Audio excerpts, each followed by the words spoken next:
Saudara, rupiah kian terpuruk anjlok ke level Rp17.700 per dolar Amerika Serikat pada Selasa 19 Mei. Angka ini membuat rupiah berada di psikologis terlemahnya sepanjang sejarah.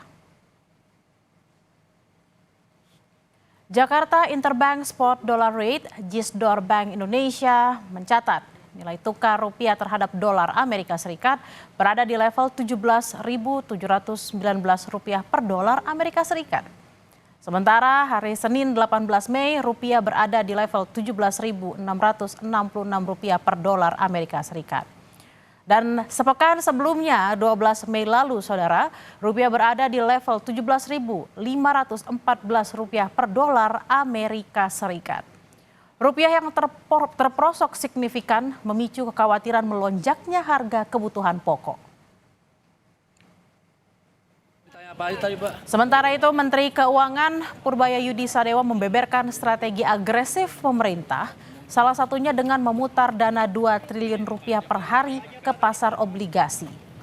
Langkah manajemen kas ini diambil guna memancing sentimen positif dan menahan agar investor asing tidak menarik modalnya keluar dari Indonesia.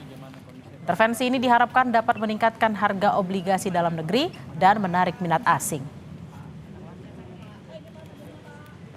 Yang masuk ke bond market itu dananya berapa ya Pak? Setiap hari?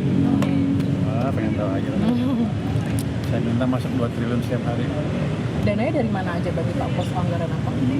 Kan kita masih punya beberapa tempat kan. Jadi kan hanya cash management aja, jadi nggak masalah. Kan uangnya nggak hilang. Cuma diputar aja supaya ada sedikit sentimen positif di pasar obligasi.